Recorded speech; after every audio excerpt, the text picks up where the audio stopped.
that's the Master's chair. Right. Which is in the east. Yeah. That's the Master's chair. That's the Junior Warden's chair, which is in the south.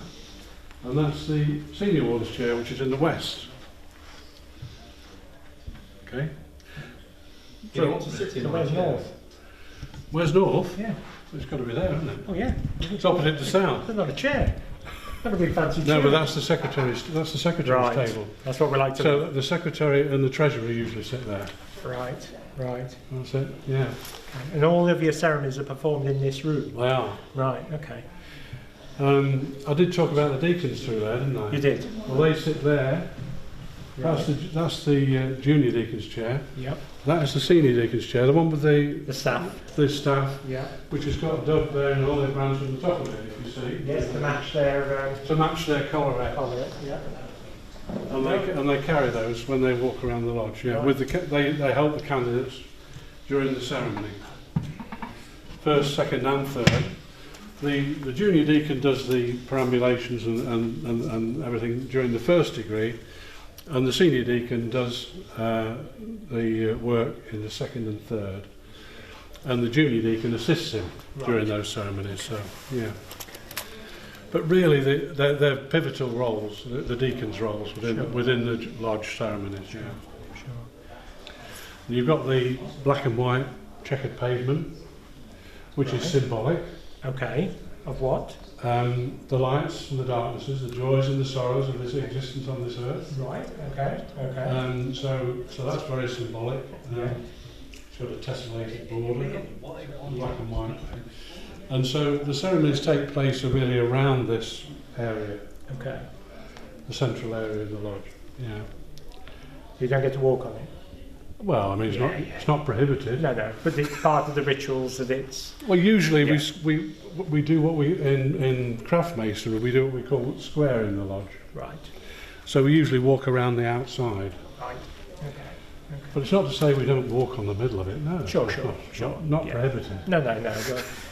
Just plain curiosity on my part. No, of course. I mean, then we've got the paintings at the back and the... Well, actually, that they are facsimiles of the first degree tracing board. Right. There are 3 tracing boards which are there, which I won't turn around. No.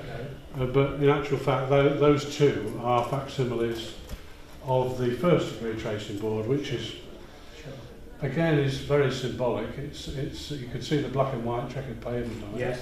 Yeah. You can see 3 columns on there and things like that, and you see the master's pedestal and so on. And the banners that we've got on either side, are they carried at event? The banners, no, they're not, Right. because they're fragile. Sure. That's Lumley Lodge banner, which is the oldest lodge in this building, which is consecrated in 1881. Yeah. So it's very fragile, that is, and that is the banner of St Clement, which was consecrated in 1921. Right, okay. But they're a bit fragile. Yes. For that kind of thing. Sure. And this banner on the wall here? That's a mark banner. Right, okay. Lumley Lodge is named after the Earl of Scarborough, that's his family name, Right.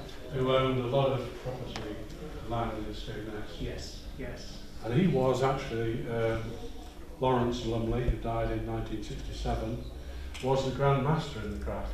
Right, okay. The Earl of Scarborough. Yeah. And following him, the Duke of Kent took over in 1967, and is still Grand Master to this day.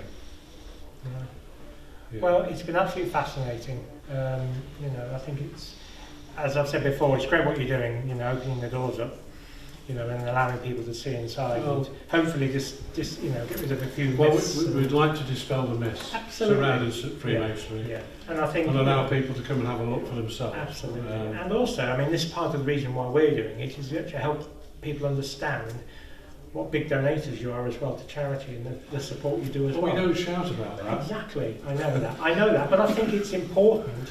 I do think it's important for people to know that, because you're doing all this great work undercover, and I think it's in some respects it's a bit of a shame, but that's the way you work and that's how it operates. Well, that's fine, but no, I think it's really, really interesting, really informative. Good. So I thank you ever so much. No, you're very welcome. There's nothing in here is a secret. No. The only very small things that are secrets within masonry are a few grips or handshakes, Sure. and a few words which are associated with those handshakes. Sure. I've no doubt that if you went onto the internet, you'd be able to find out what they were. Probably. But we don't talk about those things. That's the only thing.